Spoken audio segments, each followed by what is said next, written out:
Salam la famille. Aujourd'hui, nous allons aborder une question qui dérange beaucoup de musulmans. Pourquoi, malgré la richesse du Coran et de l'islam en savoir et en guidance, sommes-nous souvent en retard en tant que communauté? Cette question a été posée directement au Dr Zakir Naik, et ses réponses vont certainement vous surprendre. Entre histoire, science et rappel spirituel, il dévoile les vraies raisons de notre déclin et ce que nous devons faire pour retrouver notre grandeur. Préparez-vous à découvrir des vérités puissantes. Malheureusement, plus de 80% de vous qui regardent nos vidéos ne sont pas encore abonnés. Nous vous prions donc de vous abonner pour nous soutenir afin d'atteindre les 100 000 abonnés d'ici la fin de l'année. Inch'Allah. Assalamu alaikum. Je suis très triste de poser cette question, mais si le Coran est un livre de guidance, et si l'islam est une religion de savoir et de connaissance, alors pourquoi, nous musulmans, en tant que nation, en tant que majorité, sommes-nous à la traîne parmi les nations? Pourquoi, lorsque nous comparons notre nation avec d'autres nations, voyons-nous un fossé immense entre nous et eux? Vous avez posé une très bonne question, une question très importante et très pertinente. Si le Coran contient autant d'informations sur la science et la technologie, si c'est un livre de savoir et de guidance, pourquoi les musulmans sont-ils en retard? C'est une très bonne question. La raison est la suivante. Si nous regardons dans l'histoire, entre le 8e et le 10e siècle, les livres d'histoire nous enseignent que les Européens appelaient cette période les âges sombres. Sombres pour qui? Sombres pour les Européens. Les Arabes, quant à eux, ont fait des progrès phénoménaux en sciences et en technologie. À cette époque, si vous vouliez apprendre la science ou faire des recherches scientifiques, il fallait apprendre l'arabe comme aujourd'hui nous apprenons l'anglais. À cette époque, les musulmans étaient au sommet du monde parce qu'ils étaient proches du Coran et de la Sunna. Aujourd'hui, la raison pour laquelle les musulmans sont en retard, c'est parce que nous nous sommes éloignés du Coran et de la Sunna. Donc ce n'est pas le Coran qui est à blâmer, c'est nous qui sommes à blâmer. Si vous lisez les livres d'histoire et les livres de science, comme je l'ai mentionné dans ma conférence, Ibn al-Nafis, 600 ans après la révélation du Coran, a été le premier à décrire la circulation sanguine. Dans nos manuels scolaires, nous connaissons William Harvey, mais nous ne connaissons pas Ibn al-Nafis. Il y a donc deux raisons à cela. Premièrement, les musulmans se sont éloignés du Coran et de la Sunna. Deuxièmement, les médias. Les médias jouent également un grand rôle dans cette situation.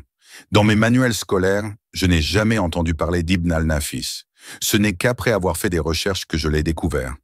Dans mes manuels scolaires, il était mentionné William Harvey. La première personne à avoir dessiné la carte du monde était Al-Idrissi, en 1154, un musulman. Savez-vous comment on appelle les chiffres que nous utilisons aujourd'hui? 1, 2, 3, 4. Comment les appelle-t-on? Dites-le à voix haute, les chiffres arabes. Nous avons les chiffres romains et les chiffres arabes. Pourquoi? Parce que le 0 a été introduit pour la première fois par les Indiens. Les Arabes l'ont repris, y ont ajouté le point décimal, et nous avons les chiffres arabes. Si vous connaissez Al-Tusi, c'est lui qui a découvert le théorème de Pythagore que nous apprenons à l'école. Nous apprenons le théorème de Pythagore, mais nous ne connaissons pas le nom d'Al-Tusi. Le carré de l'hypoténuse est égal, dans un triangle, à la somme des carrés des deux autres côtés. Vous vous souvenez ou vous avez oublié? Si vous vous souvenez, mashallah, vous êtes des bons étudiants. Donc, qui a découvert cela? Maintenant, vous le savez. Mieux vaut tard que jamais. C'est Al-Tusi qui l'a fait, un musulman. Nous apprenons la trigonométrie. Qui est le principal pionnier de la trigonométrie? Al-Biruni.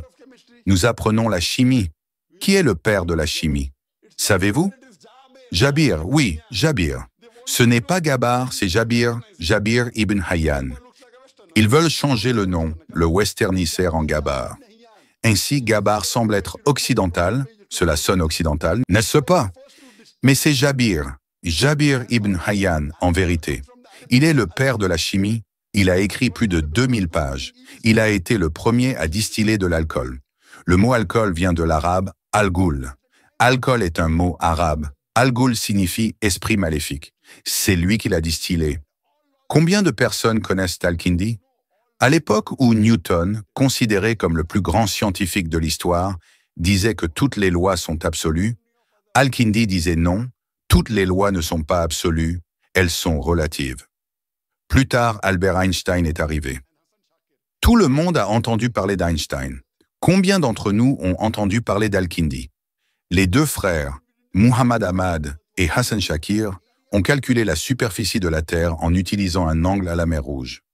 À une époque où nous ne savions pas avec certitude si la Terre était sphérique ou non, ils ont calculé une superficie très précise.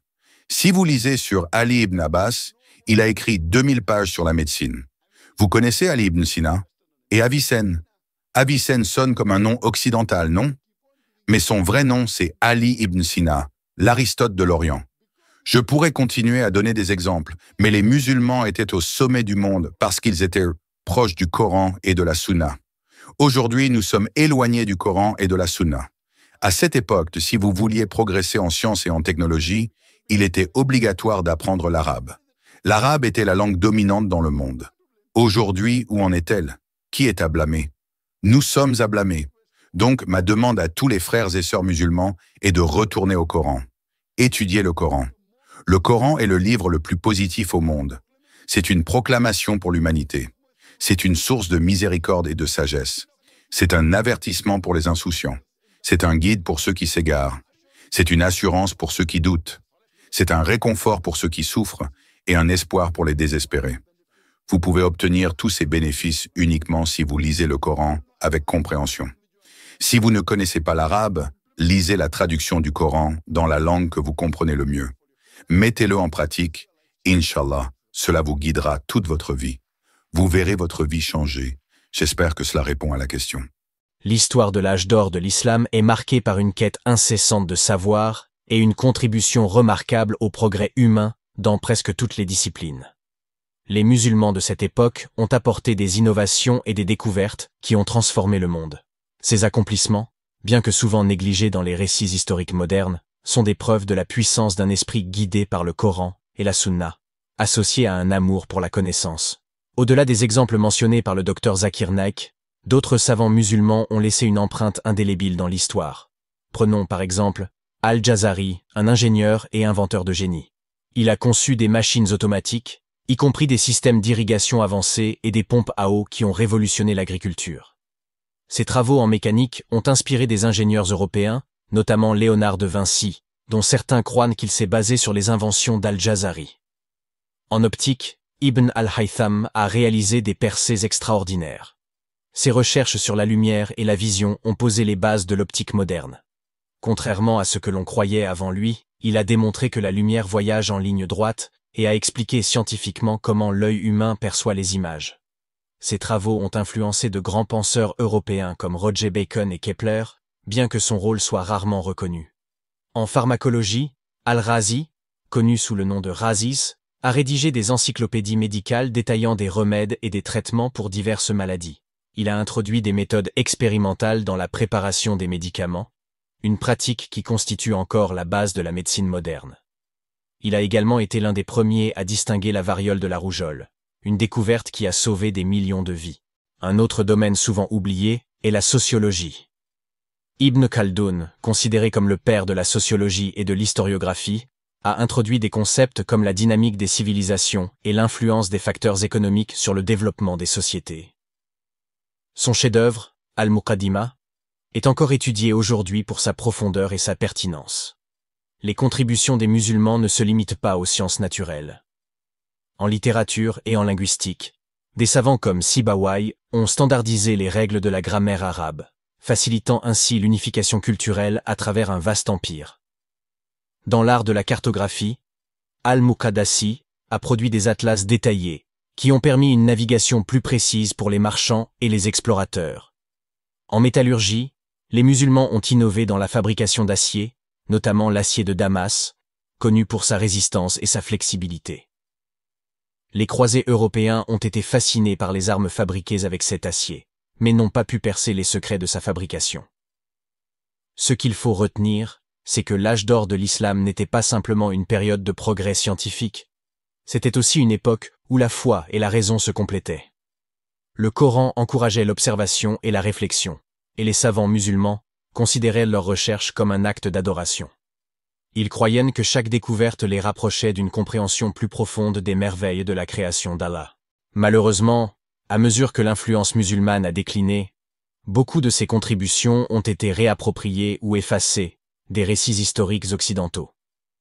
Des concepts découverts par des musulmans ont été attribués à des Européens des siècles plus tard, et les noms des savants musulmans ont souvent été modifiés pour paraître plus occidentaux. Aujourd'hui, il est crucial pour les musulmans de se reconnecter à cet héritage.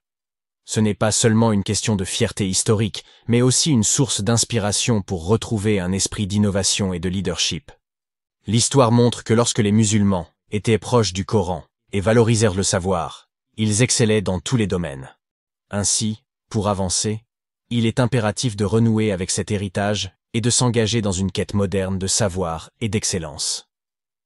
Le passé glorieux des musulmans n'est pas seulement une source de nostalgie, mais un rappel puissant de ce qui peut être accompli lorsque la foi, la curiosité et la discipline s'unissent.